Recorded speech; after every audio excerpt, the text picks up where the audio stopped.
Prima di tutto grazie dell'intervista e della possibilità. Okay. C'è una cosa che mi ha colpito.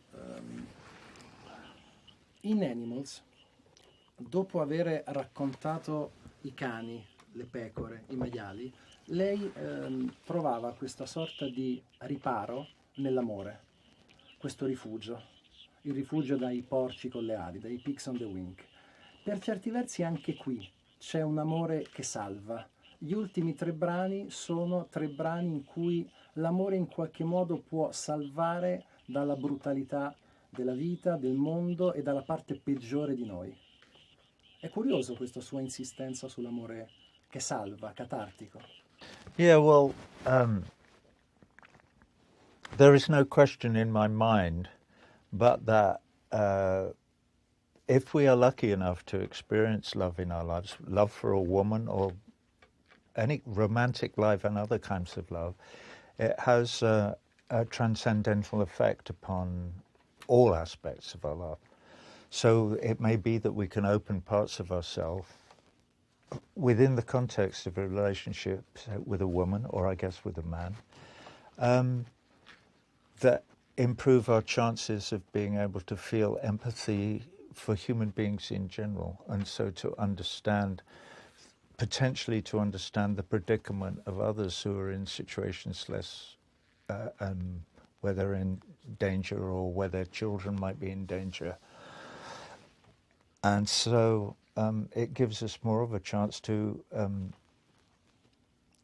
express our energies in ways to empathize with and help other people rather than to engage in conflict with them, which is hugely important for all of us individually, but also potentially for the planet, which we're destroying at a great rate. And we need to put our energies into figuring out how to make life tenable for all the people of the planet, not just for the very few ones like Trump, who are powerful and wealthy and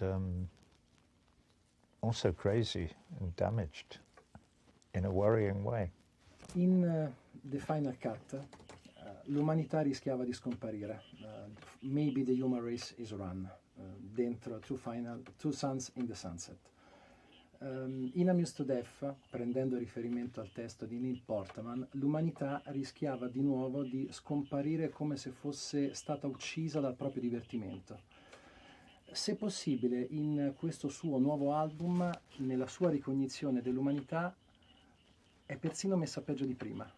Non c'è stato alcun miglioramento, ma addirittura lei fa una radiografia persino più impietosa di quanto già non lo fosse 25-34 anni fa. È una sensazione mia sbagliata? That we're worse off now. You get that feeling, you say? Maybe in some ways we are, yeah. We certainly haven't made great strides to make things better.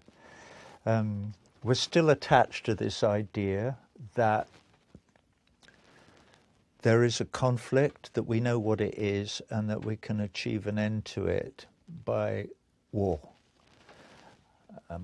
It appears that certainly in the last 25 years, well, maybe even since the end of the Second World War, no war or going to war has achieved any good result. And yet, it seems hard for us to be able to grapple with that idea and do anything. When I say us, I don't really mean us, because the people have grasped that. For instance, on February the 14th, 2003, 20 million people all over the world demonstrated in the streets to try and persuade our governments, but particularly the English government and the government of the United States, not to invade Iraq on the grounds that it was A, illegal, and B, there was no possible good outcome to that invasion. And of course, those 20 million people have been shown to have been entirely correct. Iraq is now a completely failed state. There is nothing on the horizon that suggests life will be livable in the region in the foreseeable future. But the lesson doesn't seem to have been learned. you know. So there's a huge interference now going on in Syria and other places. There's a lot of saber rattling with the Russians, and no good will come of it. And clearly the 20 million people who demonstrated would suggest that what would be a good idea would be to think things through and start to have conversations about things, understanding that it serves no purpose to accuse everybody over there of being the bad guys while we're the good guys, so that we can have a fight about it. Lei più volte, anche nei suoi testi, ha citato e attaccato alcuni politici, White House, Maggie Thatcher, eccetera. Starebbe molto bene, immagino, in The Fletcher Memorial Home, Donald Trump. Yeah, I'm sure he'd be at home there. Credo anch'io. Nella canzone Birds on a Gale, a un certo punto si legge: c'è posto per me nella storia. Si è mai chiesto se e quanto ci sarà posto nella storia per Roger Waters? That's the lyric in that song has nothing to do with a place in history, in like the written history of anything. It has to do. The lyric says, "Is there a place in your story for me?" Yeah, but okay, so. But do you think that there will be ci sarà spazio per lei nella storia? Parliamo di lei e della storia della musica, e pensa che ci sarà un posto? I couldn't care less. No. I don't care. Ok. Quando ad esempio uscì Amused to Death, grande disco, capolavoro, ma l'impatto fu buono ma non straordinario. Lei stesso sostiene che era ai livelli di Animals o The Wall, e io sono d'accordo. Le pesa il fatto che per molti lei sia anzitutto un ex Pink Floyd e poi Roger Waters? Does it bother me? Well, the fact that I used to be in a pop group called Pink Floyd is neither here nor there, really, except it's important because it gives me some kind of a voice, I suppose. If I hadn't been in that group and that was successful, people might be less interested in the work that I do now. But I don't really care about those labels or about the history or whatever. People either get what I do or they don't get what I do. So people either understand or like the songs or are interested. People will either listen to this record or they won't listen to it. I prefer it if they do.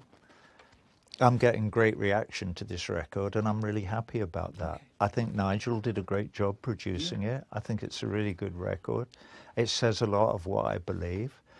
The poem, Is This the Right Life We Really Want, which I wrote 8 years ago, and I dipped into to find some ideas when we were in the middle of making this record.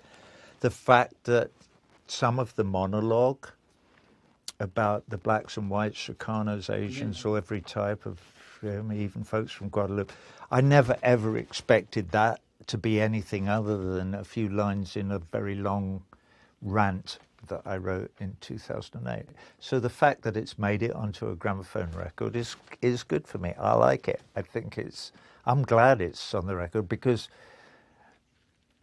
it's poetry, so it wasn't written as a lyric, and I don't think I would have ever been able to write a monologue. It's almost like rap because it's a dissertation. It's not. It doesn't come across like a normal lyric. It's sort of spoken. So I don't know. I'm happy about that. Proprio in quel brano, Is This the Life We Really Want, ho avuto la sensazione che Godric abbia portato lei in territori musicali in qualche modo inesplorati, e quindi è stato bello il connubio tra lei e Godric, perché lì vi siete incontrati, c'è forse l'apice della vostra collaborazione. Yeah, it's interesting that track, the music came before any lyric was written on it, and then I took the music already recorded away with me into the studio and sat and decided what the song was going to be and what it was about and how it worked, and it took me a long time because it's very difficult actually for me to attach lyrics to something, to music that already exists. the music came about by taking some chords from a different place, and then writing a chord chart out. And at Nigel's insistence, Joey and Gus and Jonathan and I sat down in a room, and they gave me a bass guitar, and we went, okay, we're going to record this. All right, here are the chords. Ready? Go. And Joey counted us in. And so that is one take. That is one take of the four of us playing some music. So I only ever played that song once on the bass. And then we would listen to it, and I thought, actually, because I resisted it. I said, I don't want to do that. I'm not. And Nigel was very insistent, and I'm glad he was, because I went, wow, it's actually pretty good. It sounds really good. And then I had to figure out what it might be about and what it and that's when I started, well, hang on, and there was this old poem, and I thought, well, maybe I can use some of this, because I care about what's in this poem. I cared about it in 2008, and I care about it now, so that's how it became the song.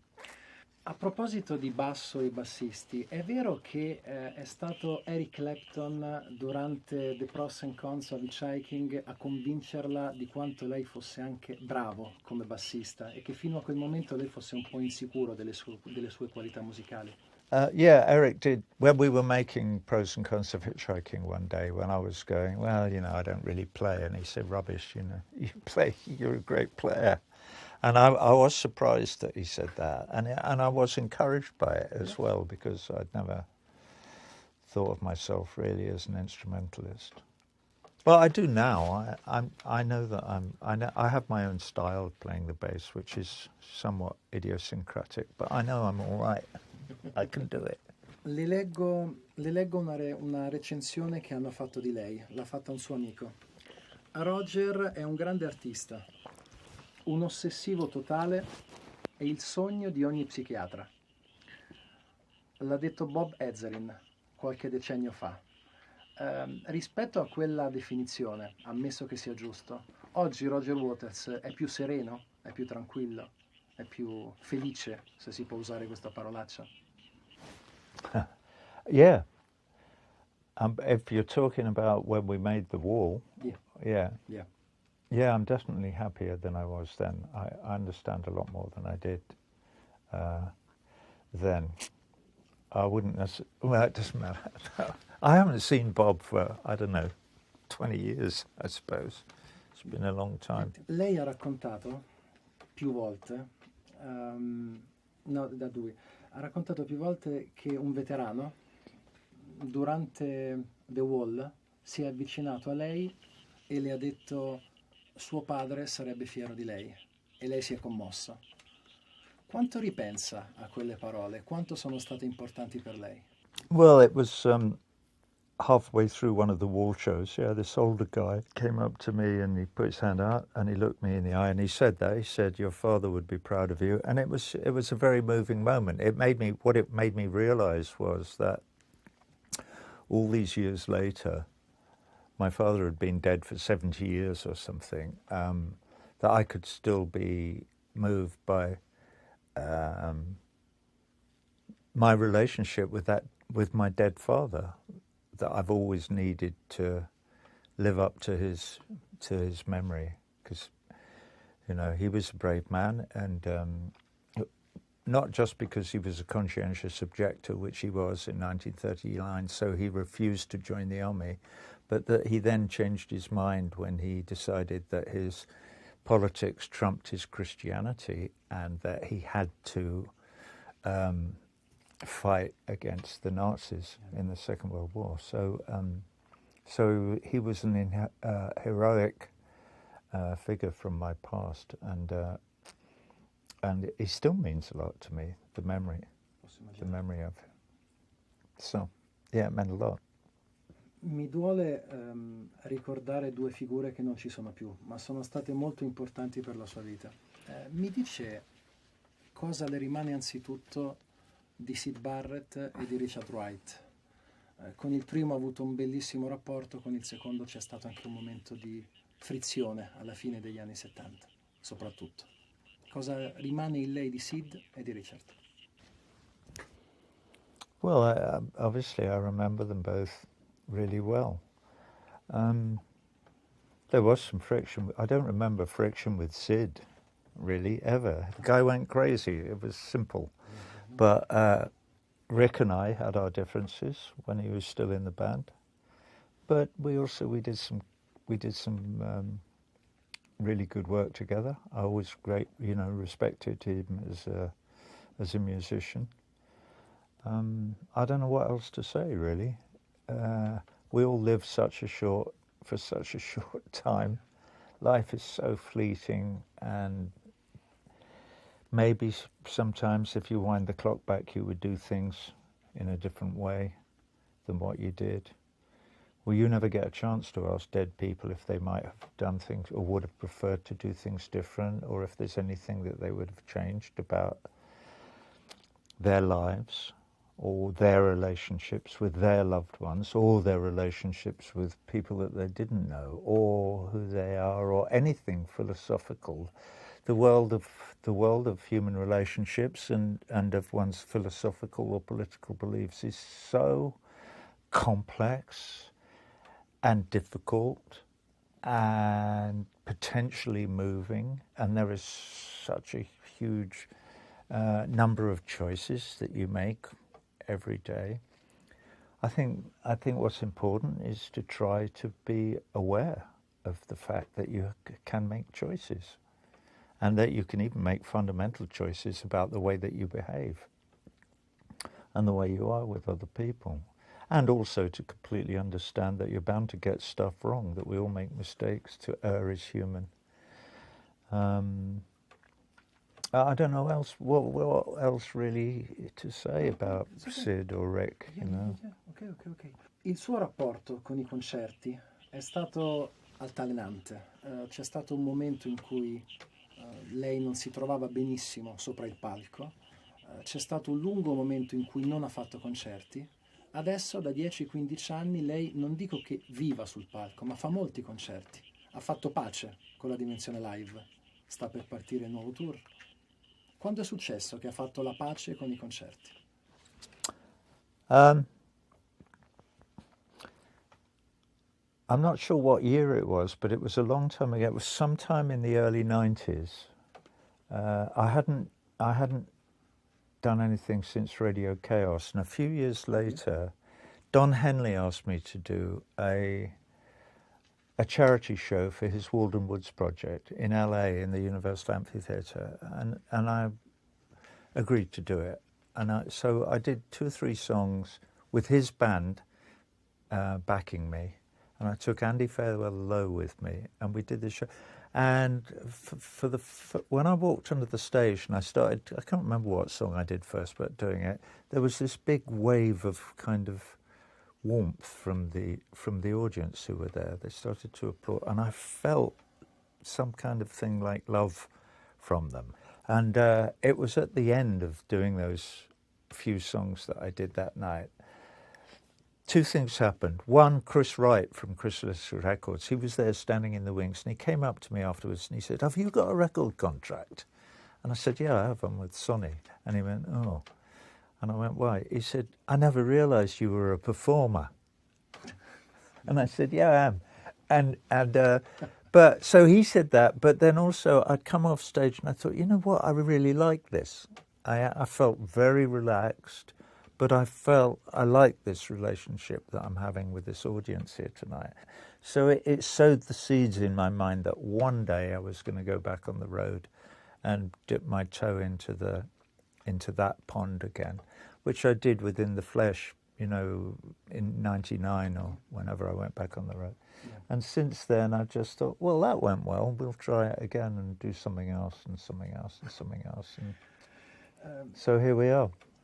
Una volta, yeah. Una persona a lei vicino ha detto, credo che sia una recensione perfetta, un uomo come lui si arrende solo quando muore. Lo ha detto David Gilmour. Ha ragione? What did he say, Dave?